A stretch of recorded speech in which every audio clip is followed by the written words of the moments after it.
那今天晚上我们还请到了一位，无论是在工作当中，还是说在生活当中，都持续给大家带来惊喜的朋友。我相信很多朋友已经猜到他是谁了，对，他就是宝格丽的品牌大使张凌赫。来，欢迎凌赫。Hello， 大家好，我是张凌赫，很高兴今晚能够在宝格丽的直播间和大家见面。来，第一个问题还是想，很多朋友可能想问的就是，凌赫最近都在忙些什么？最近刚刚有新剧上了，然后也播完了嘛。前段时间也一直在忙新剧的宣传。最近也是准备收心，迎接下一份工作了。我说实话，因为我相信你现在无论在工作或者说在生活当中都是非常紧凑的。是。但是见过凌赫很多次，之前也见过，我觉得你反而状态比之前来讲更好了，更松弛了一些。所以我很好奇，怎么做到的？其实这2年，除了工作之余，也在进行自己的爱好的一些探索。所以说，相比之前会更好的平衡好我自己的工作状态和自己的个人生活。对，就是爱好的话，能够让自己开心起来，放松下来。对，对，而且在工作之余有爱好的话，也可以分散一下你的注意力，让你自己投入到工作状态的时候会更加专注一点。哎，我觉得这点真的是非常好。那说到爱好呢？我会看到很多的照片啊，就是你其实经常会拿那个相机，是到处在拍照，是不是？是。跟大家说一下，为什么这么喜欢拍照？拍照也是我最近一个新的爱好。一方面是比较喜欢研究摄影设备，另外一方面的话，其实拍照我也是最近才开始研究的嘛。我觉得用照片来定格一些美好的画面，也是平时生活中不可多得的一些瞬间。那说实话，你觉得摄影这件事情跟你做演员的这个状态来讲，有没有一些相通的地方？有，因为演员或者说，我在面对这些镜头的时候，也会涉及到一些镜头的运用啊，或者说它是，画面的美感啊。所以说我自己学习的摄影，对这方面有了研究，对我自己的表演或者说日常生活中工作也会有一定的提升。那我相信，因为都是用镜头去观察生活嘛，那做演员来讲，可能要观察到生活中一些很细腻的一些地方。是的。所以我想问一下，是不是这种能力也延伸到了做演员的一些专业的这个层面？当然，用镜头记录下美好的画面，其实也是观察生活的一种。而且有了这种习惯，养成这种好的状态之后，我才会敢于去突破，敢于去实现一些新的挑战，或者是新的一些尝试，对不对？好，说到一些新的尝试啊，其实因为我一直在关注你嘛，我觉得这2年你自己在角色上面就一直在做一些新的尝试。是的。而且呢，也是作品被越来越多的朋友们喜欢和认可。那在作品当中呢，去寻求一种突破，是不是你自己的一种动力？当然，对于演员来说，遇到新的角色，遇到不同类型的角色，其实是非常幸运的。这是一种突破。另外一种突破，我觉得是在作品内的突破，就是说，如果有一些角色可能是你之前遇到过的，但是你也可以在相同的工作当中突破以往的自己，就是相比之前的自己，你可以尝试更多新的东西。在相同的角色里面，你也可以寻求一些不同的尝试。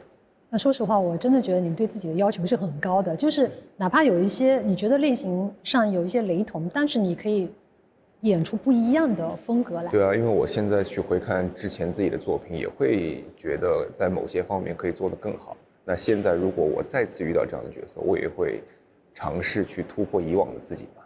但说实话呢，我觉得现在的机会应该相对于过去来讲是越来越多了。当然。那在选择一些角色的时候，会不会有一些不一样的标准？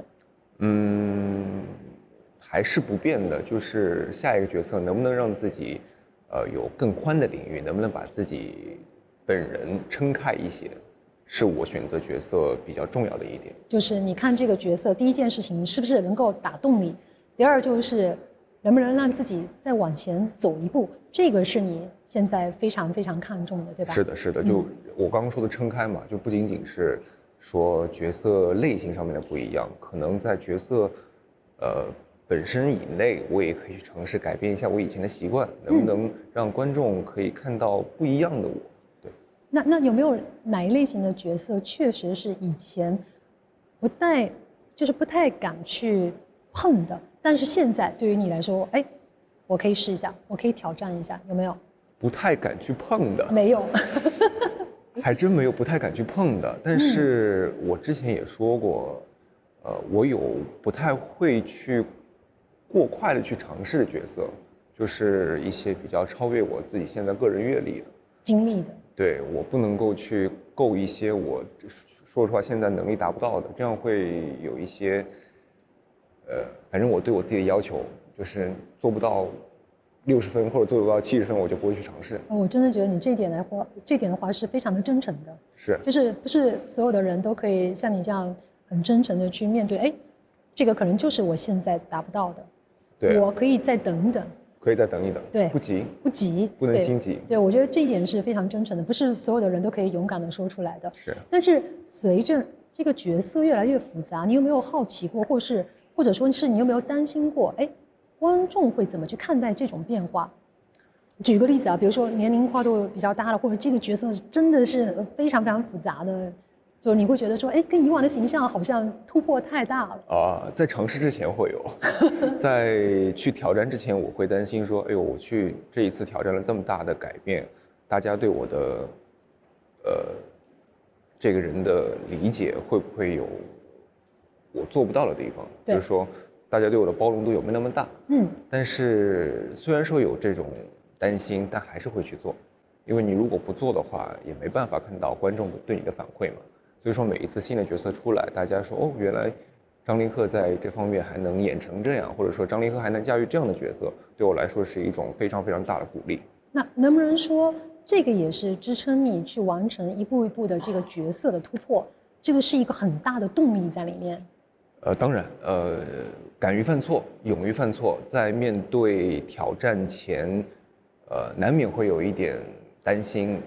不要害怕这种担心，勇敢的去跨出这一步，这是很重要的。但说实话，这个话题我之前也跟别的嘉宾有聊过，关于这个选错的这个问题。因为很多人他其实不敢突破的时候，我觉得不管在哪个层面啊，比如说你选择角色也好，或者说你选择另外一个赛道也好，那有些朋友想换一个工作也好，他们其实就是对现状来讲不是太满意，但是他们又很纠结。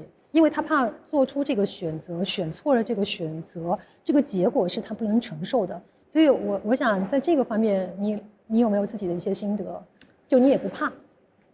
首先得想清楚，就是你不能像一个愣头青一样，真的是一股脑把以前的所有东西都摒弃掉，去闯一个自己完全捉不到的或者摸不到的地方。这个我觉得是不能够提倡的。这个是你很理性的一个地方。对，首先你得对你踏出的这一步有所期待，有所规划。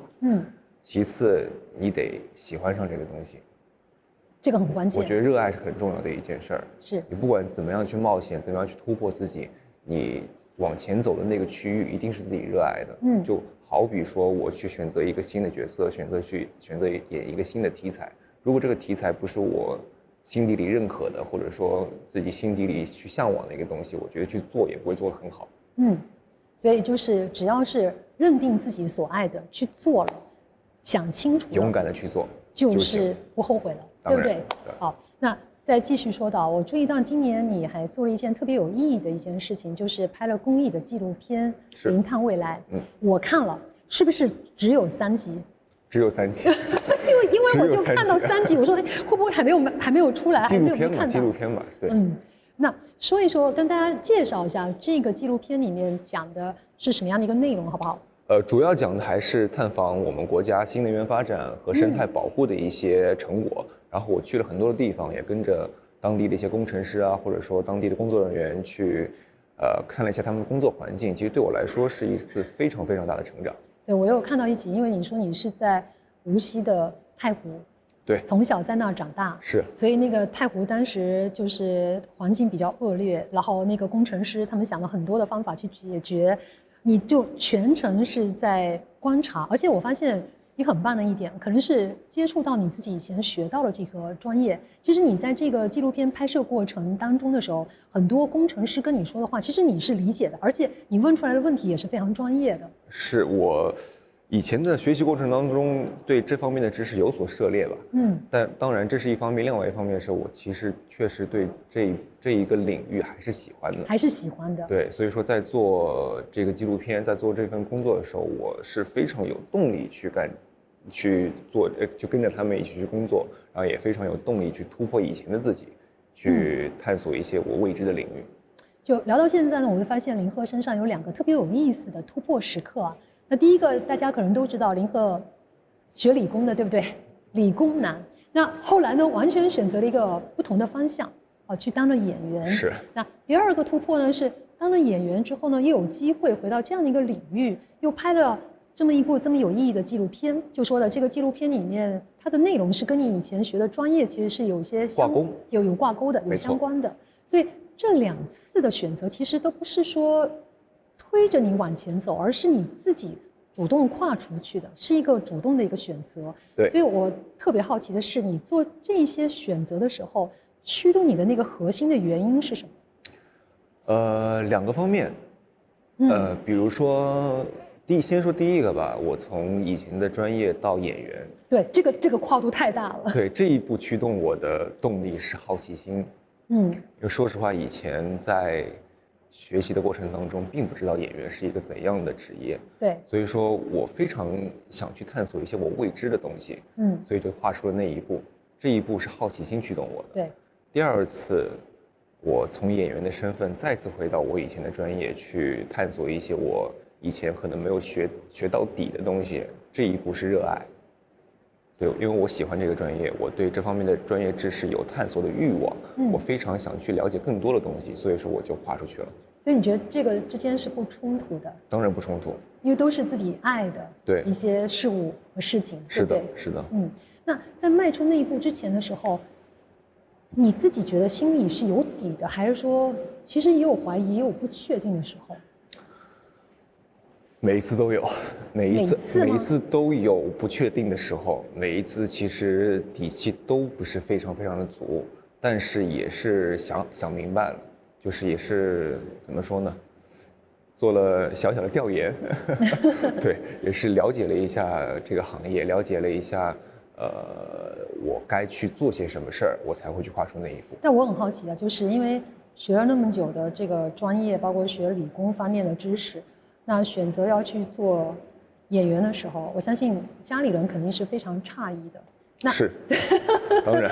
所以我也很好奇，当时你听到一些比如说质疑的声音啊，或者是说家里人对你的不理解啊等等，你是怎么去克服的，或者说你是怎么去说服他们的？爸爸妈妈或者说家里其他的亲戚朋友对我这种选择，他们可能担心比我自己还多，就是他们觉得很冒险，很冒险。他们说，第一个，他们也不知道这个行业是怎么样的，所以说对他们来说，可能我的孩子去走入这个行业，他们也没办法保护我。这是他们担心的。第2个点是，他们会觉得你以前学了这么多年这个专业，再去突然跨领域的去进入另外一个行业，你完全是不一样的。对，你自己得经历多少的一些磨难，或者自己得经历，自己肩上得扛多少的压力，他们会担心我自己的状态。但是我跟他们说的是，其实如果我不走出这个舒适圈，如果不去探索未知的领域，其实我的眼界会变得非常窄。就算我这一步是错了，但是我踏出这一步之后，其实我可以让自己看到更多的东西。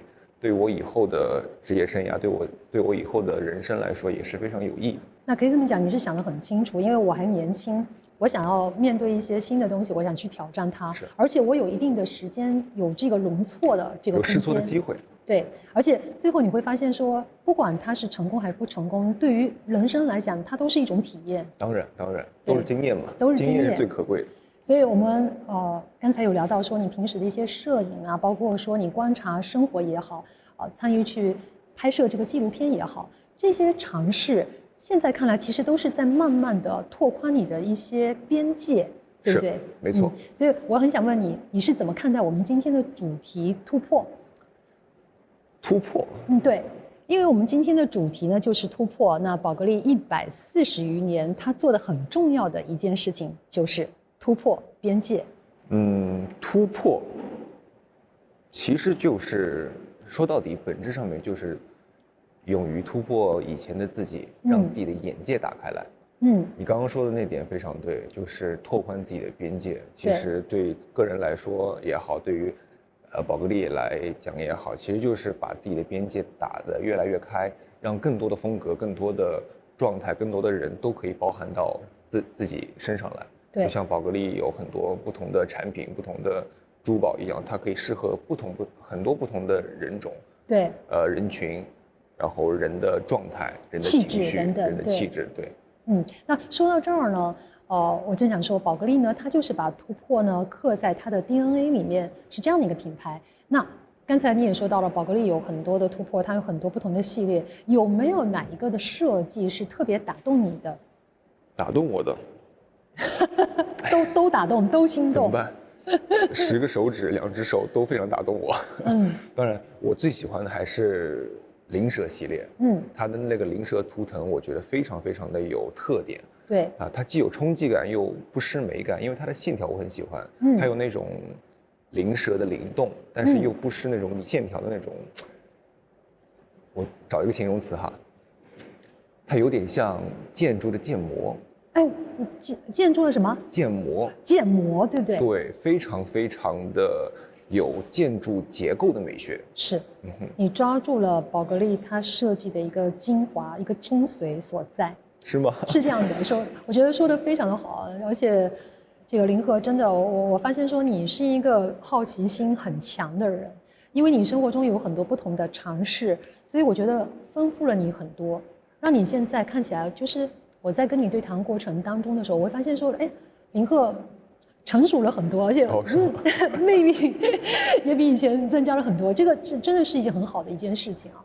那我们再说到这个，刚才说到宝格丽在突破方面，它的设计方面给你很多的一些感触，包括说你自己喜欢的一些风格，穿搭，我们也注意到了，你有很多出圈的一些风格和照片，所以在风格上面，就是在其他方面，你是不是也在尝试一些新的东西？不同场合我会尝试不同的风格，现在也在加紧的突破自己，想让自己在同一种风格里面也展现出不一样的自我。哎，我发现你是喜欢在一个就是怎么讲基础的东西上面，你其实不是说完全去改变，但是你喜欢往里面、往深的去走，内疚，对，去挖掘同一种风格，或者说以前有过的状态，能不能展现出不一样的东西来？你看，这个我说实在话，一个人风格的尝试就是一个用外在的方式去呼应内在的变化，就像你刚才说的演戏，哎。我现在如果说接到跟以前雷同的角色，但是我还是希望挑战一下，我能不能够演出不一样的感觉？你不觉得这个之间是相通的吗？对，而且就说到演戏，然后又回到宝格丽，其实也是一样的。我在佩戴宝格丽珠宝的时候，其实也有不一样的尝试。比如说同一个系列，可能它戴在身上会有它自己的风格，但是你把它不同的组合一下，它就会展现出不一样的气质来。是。说到这个尝试新的风格啊，很多朋友也在说，哎，好像觉得突破必须是一个很大的动作，然后要完全换一个风格是不认识自己。我觉得也大可不必。其实很小的一个细节，比如说你之前没有戴过的一枚戒指，对吧？你或者没有尝过的任何一种搭配的一种方式都可以。那说到这个珠宝和穿衣的搭配啊，这个我相信直播间的朋友可能也很好奇，就是你自己搭配的过程当中是完全根据当天的心情去定的，就是我今天想怎么穿我就怎么穿，还是说你有自己的一套搭配的逻辑？比如说什么样的穿衣风格，我就要搭什么样的珠宝，这个之间是有框架的，是有一个怎么讲固定的一个呈现的形式的。你说有框架吧，它其实有框架，但是这个框架具体是什么，我也说不上来。就比如说我平时穿衣服，我穿卫衣的时候，对，你穿一个单调的卫衣会显得比较无趣。但是这时候如果戴一条 B01 的项链，我觉得就会全身有一个点睛之笔在那儿，大家看你的时候就会有视觉重点。但是呢，如果你今天不穿卫衣了，你今天换件衬衫，我就可以在 B01 项链的基础上面再搭配一个灵蛇的项链。这种细节上面的小小的改变，它不会让旁人觉得突兀，但是又会觉得今天风格有变化哦，不一样哦，我知道看你看哪儿喽。所以基本上你是一个比较喜欢跟着自然的状态去走的人，对不对？我还是我，大家还是能看出是张凌赫，但是呢，你身上的一些细节的变化会让人觉得哦，你今天跟昨天的你不太一样，这就会吸引别人的目光。对，说到今天，我们再回扣我们的主题啊，因为在对谈部分呢，基本上我们快要结束了，我们回扣到这个突破这个主题。那我觉得凌赫，我觉得你的突破真的就是一种怎么讲，去丰富自己，不给自己设限，对不对？对。然后可以有不断的创新，但是又是在拓展自己的这样的一个感觉，是不是？没错，就不用强求自己说去完全换一种风格。但是你在自己原先的风格上面做一点点小小的改变，这也叫突破。这个真的是一个非常好的方法，我们也很感谢凌赫的分享。我觉得凌赫今天说出了宝格丽饱含时代的一个精神，就是真正的突破呢，是让自己变得更加的丰富一些，更多面，在传承当中呢，不断的去创新，不断的去拓展自我的一个边界。而且，当然凌赫也是希望每一位朋友都能够找到属于自己的一种表达的方式。那接下来的环节呢，我们其实准备了一些宝格丽不同系列的珠宝，会继续呢和张凌赫来探讨关于风格的更多可能性，所以千万不要走开，一会儿见喽！一会儿见。在突破中丰富自己的张凌赫，那接下来呢就要进入宝格丽的风格课堂，我们来解锁珠宝和风格的更多可能性。今天呢，我们也特别邀请到了宝格丽的品牌专家和凌赫一起，我们来聊聊穿搭，试一试珠宝。接下来就有请我们的 Valerio。谢谢琳达，凌赫好，直播间的朋友们，大家好，我是 Valerio， 今天很开心能来到现场。那今天呢，你刚才也看到我跟凌赫在交谈的过程中，他今天佩戴的一身的这个宝格丽的这个珠宝，我想问一下，在这些系列里面，你最喜欢哪一件单品？我吗？我自己的话，其实这枚戒指是我的独爱，因为它戴在我身上就会觉得很特别。大家感受到了吗？其实凌赫的眼光很独到。今天整套搭配的灵感就是围绕这枚金和金刚的戒指展开的。看起来是对立的，但碰撞出来的东西反而特别有层次。我觉得它很像今天的你，有温和的一面，也有笃定的一面，两种特征并不矛盾，放在一起才完整。哎呦，这么一说，感觉我这个戒指戴在我身上，整个人都变得不基础了哈。对啊，它是一个基础款，但是叠戴起来就很有风格。特色。对，这种材质上的大胆碰撞，宝格丽从上世纪就开始做了。在当时以金材质为主流的市场下，是非常有前瞻性的。它其实在说一件事：美不是人学艺的，他们不一定要选边站，张力本身就是一种美。但宝格丽的珠宝设计呢，一直以来就是很有辨识度的，基本上你一戴，大家都知道是宝格丽的。宝格丽。对，而且呢，在经典之上呢，我们其实有一些新的创意，所以今天其实我们也会和大家展示几组不一样风格的搭配，我们一起来看一下啊。是的，大家可以看这边，这是 B01 系列的项链，我们特意做了叠戴搭配，白金和玫瑰金的层次感很丰富，是迷你和正常尺寸叠在一起，不同材质的呼应，有一种错落的美感。我想问一下凌赫啊，就是这种叠戴的方式，你自己会不会就是平时会去尝试，或者说你单戴一条的时候和叠戴的时候会有不一样的感觉吗？当然，平时如果我出行穿搭比较简约的话，我会选择单戴，这样会整体的造型感会感觉比较干净简练一点。叠戴的话，我会选择那种比较衣服会比较设计感足的，叠戴会增加它的层次感。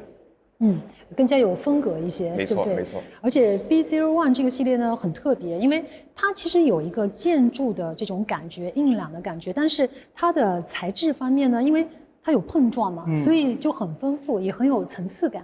没错 ，B01 是大家非常熟悉的经典作品，它的设计灵感来自古罗马建筑的螺旋线条，有一种很独特的建筑美感。既有力量感，又有辨识度。而螺旋就是代表着永恒的起点，也代表着不断出发、不断向前。这说的特别好哎 ，B01 本身就是一种不断出发、不断突破的一种感觉。对，重新开始。重新开始。对，对 B01 系列从1999年诞生到现在，在材质上进行不断的探索和突破。除了我们刚刚看到的黑陶瓷，还有白陶瓷、大理石，以及领赫手上的 Golden Steel 戒指。其实这种设计很少见哎，我刚刚还在说，我特别喜欢它这个戒指的一种设计感，就是它会有一个弹簧的感觉。对，因为这个系列有一个很可爱的昵称，就叫做宝格丽弹簧。宝格丽弹簧。对，说实话很解压，是不是？而且很少在其他的戒指设计里面看到过。是，独有的。琳达和领赫说的很对，这其实得益于宝格丽经典的 Tubogas 工艺。也就是美气管工艺，从上世纪30-40年代起 ，Tubogas 就被宝格丽大胆用在腕表和珠宝上，并延续至今。所以，好的设计和好的工艺会一直被沿用至今。对，而且你会发现，它们之间可以互相去迭代。没错，对吧？没错，你单戴、迭代，或者你换不同的手镯，都是不一样的风格。对，风格就会不一样。提到 Tubogas 工艺，就不得不说到另一个系列。大家可以看这边上面的 choker 就是我们的 Tubogas 系列，它的线条非常简洁、流畅，并且自带柔韧和光泽，非常有辨识度。Tubogas 工艺让 Tubogas 珠宝拥有一种非常舒适的佩戴感。宝格丽也把这种工艺融合到多个系列作品中，直到今天 Tubogas 成为了品牌的重要元素之一。我觉得听完介绍以后就很想说，哎，佩戴一下。试试看，试一试。对，所以我们今天还准备了一套宝格丽非常有标志性的，就是 Serpenti 系列。这个系列呢，我们今天其实也是根据林赫穿搭的这个风格，我们特意准备了这一套系列。其实我平时已经戴了很多次了，大家应该也在其他的活动中看到过很多次。那今天再戴一下，再戴一下嘛？行，让大家再近距离的感受一下灵蛇的魅力，好不好？好，那林赫，我去试一下。对，好，待会儿见啊。好，那给林赫一些时间哦，我们先让 Vario 跟大家说一下，为什么这一套的 Serpenti 系列有这么多的特别，就是大家特别爱这个系列。是的，好，提起领蛇，大家自然而然就会想到宝格丽。领蛇是宝格丽非常重要的图腾，象征着智慧、力量和守护。从上世纪40年代第一次出现到现在，领蛇系列一直在演变，材质在变。形态在变，但蜕变新生的内核是始终不变的。那我也想问一下，因为很多珠宝就是对于大多数女生来讲，她会觉得会去选择。但我今天看到像林赫，她佩戴这个珠宝的时候，其实我发现说这些珠宝在男生身上和女生身上，其实佩戴出来的风格是完全不一样的。是的，男生带有一种气场的感觉。但是女生戴会温柔一些。我觉得这个观点很好。好，那我们看到林赫就是已经准备好了，来，欢迎回到我们的现场。Hello。我觉得林赫自己佩戴上这个 Serpenti 这个系列珠宝的时候，先聊聊看这一次什么样的一个感受，跟大家分享一下最喜欢哪一个，或者说为什么这么去叠加。我每一个都很喜欢。就是刚刚是戴了 B01 的珠宝嘛，其实如果说感受不同的话，我会觉得戴上灵蛇，我整个人的气场会提升很多。怎么说呢？为什么灵蛇会给你不一样的这种的氛围？因为你看它这些灵蛇样式的珠宝，会让人感觉既有那种灵动感，但是又不失那种怎么说呢，就是有线条的利落感，而且它还有一种神秘感在里面。没错。而且说实话，我发现说，因为说实话，我看到林赫的时候，在很多不同的场合，像今天我真的觉得穿得很绅士，也比较随意一些。是。平时看到你在一些比较大的场合的时候，都是穿一些礼服。可是我发现说你都很适配，对，没错。甚至在生活中，有时候看你穿一些休闲服啊，就是这些机场的一些街拍啊，或者大家捕捉到那个镜头，我也看你在戴这个宝格丽，我发现每一个不同的款式系列，在你穿不同风格的时候，你不觉得都是呈现出不一样的状态吗？当然，那是就是我刚刚说的，因为就说灵蛇系列嘛，因为它既有那种比较柔和的那种形状，但是它的线条又非常的利落，所以说它可以在不同的风格当中切换出不同的感觉来，自由的去切换，对不对？对的。然后在领蛇很多作品里 ，Serpenti Viper 系列是更加现代的表达，它弱化了具象化的舌头，即便是男生佩戴也很有魅力。再配上 B01 两种风格互相衬托，张力很强。没错，2个迭代，是不是感觉相得益彰？对，我觉得因为有风格完全不一样，但是叠在一起，它就有那种碰撞出来的这种矛盾感，对，它就是美感。是，而且你刚刚问我说哪个最喜欢，其实这个细节就非常非常的喜欢，它的舌头和舌尾都会有那种相钻的感觉。对，但是我也想问一下啊，就是林鹤，你在生活当中的时候，因为我们看到你的时候，基本上都是你在一个工作的状态。是。但是在自己的生活当中的时候，你更喜欢哪一种风格？先说穿搭。穿搭的话，我平时会比较喜欢穿简约一点的衣服，干净一点的，休闲的。但是呢，如果你只是穿那种，比如说白 T 啊、牛仔裤啊，会显得很单调。这时候我就会选择一款比较适合我的珠宝。会有起到一个画龙点睛的作用。所以你觉得珠宝在你的整个的穿搭的造型，包括风格当中是很重要的一样东西，对不对？是亮点，是一个让人关注到你的地方。然后 Linda 今天也戴了 Serpenti 的戒指。哇，我要给大家展示一下。Linda 戴的是神秘感，领鹤戴的是增加气场。是，这就是 Serpenti 与众不同的地方。同一件单品，男生女生戴出来是完全不同的感觉。每个人的感觉也都不一样，它不被定义，所以可以在风格当中找到那根平衡点，把你想要的风格和本身的气质串起来。但说实话，我觉得在佩戴珠宝的这个比例当中的时候，这个问题我想问一下林鹤，因为女生的比例还是占的比较多的，是，就女生天生就是爱珠宝。那会把，就像刚才我也跟这个 Valerio 在聊天的时候，我说，哎，那女生戴的话呢，就会比较的温柔一些，女性化一些；男生戴呢，确实它会增加一些气场。所以我在这儿，我也想让林鹤跟直播间的很多，可能现场也有很多是你的一些男性的粉丝啊，你跟他们介绍的时候，你觉得说珠宝会给男性带来什么样不一样的自信的感觉？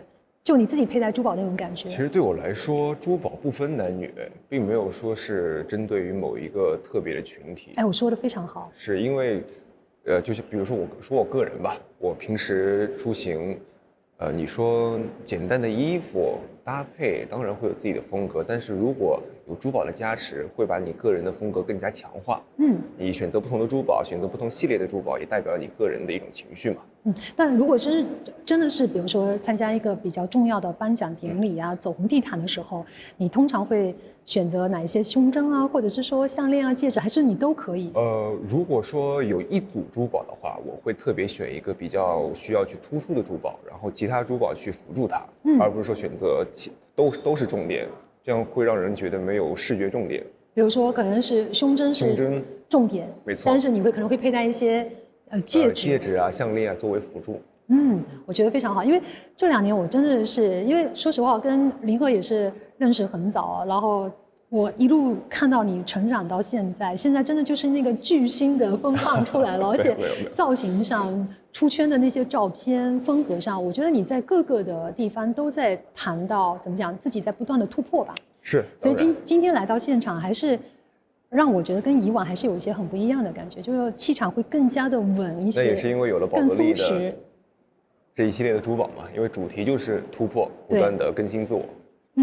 所以宝格丽的珠宝呢，真的是很有这个特点，就是每一个佩戴它的人都能够找到属于自己的一些个性跟气质。那我们刚才已经聊到了他们很经典的系列，像是 Serpenti 系列，还有 B01 的这个系列的珠宝，都是非常具有宝格丽的这个代表性的一些系列啊。那接下来我们要看到的一个也是非常的经典的系列，就是我们的 Diva's Dream 系列的珠宝。来，我们来看一下。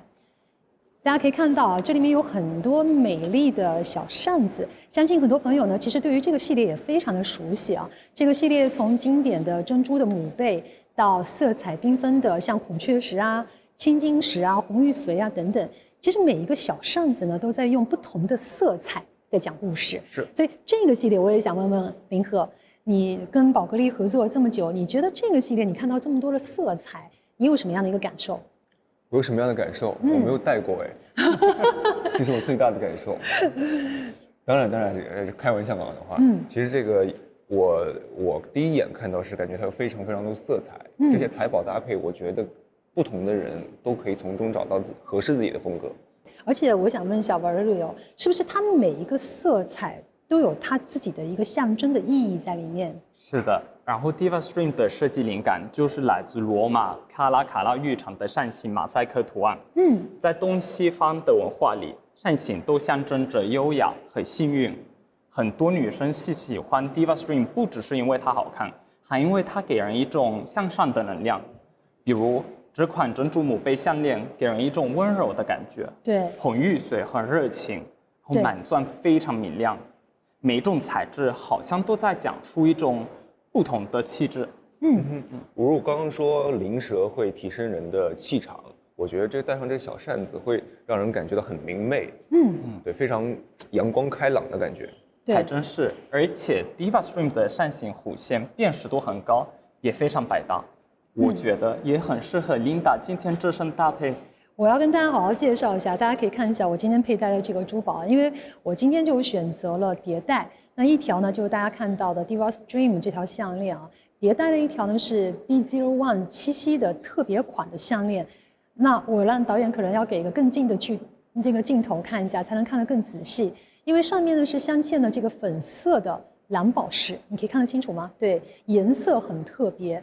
这个呢非常适合作为七夕的一个礼物，而且我觉得同样是叠戴，如果说把这个 Diva Stream 这个项链换成 mini 的小扇子的这个叠戴，如果说把这个 Diva Stream 这个项链换成 mini 的小扇子的这个项链，其实也是一样非常好看的。是的，我们来看一下，你看。就它互相之间是，因为我这个比较大嘛，就是在下面，它也可以换成 mini 的，就小一点的放在上面，就是上下来去变换这个错位感，我觉得也很好看。对，你还真别说，这个小扇形挺可爱，非常适合做礼物。哎，说实话，送礼这个是中国人的一个礼节，是，所以林鹤，我也很好奇，这个可能也是很多直播间朋友想要问的，就是。如果你身边的朋友要送礼物给你的话，给我，对，就是你，因为我觉得送礼物给你太难了吧，所以如果说你身边的一些好朋友，如果你身边有一些好朋友送礼物给你的话，他们通常会送些什么呀？哦，那五花八门哎。但是我今天咱们这直播结束之后，我觉得如果需要送礼给我的，不是需要，就是如果以后有朋友送礼给我，应该会知道我没有带过这个小扇形哎。但是哎，说实话，你是一个，比如说大家送给你礼物，你都会很喜欢的，就五花八门。比如说，我也很好奇，情意重嘛。对。那这个是别人送你礼物，可能会知道你、了解你，送给你，你都会很喜欢。那如果你会去送给别人，比如送给妈妈的话，或者怎么样的话，你会送什么样的礼物？也真别说，我妈妈也喜欢珠宝。哎，我觉得好，那就这样。虽然我自己没有戴过，但是我觉得可以送给我妈妈一条。就换思路了，对吧？对，换思路了。而且 Diva Stream 是不挑人的，对，整套搭配也会更有仪式感，是一个很温柔的选择。对，我觉得这个真的是非常好。特别刚才林鹤聊到的时候，我们说送给，就是说七夕嘛，因为它是代表一个爱的节日，不一定说一定要送给说伴侣啊或者怎么样的长辈。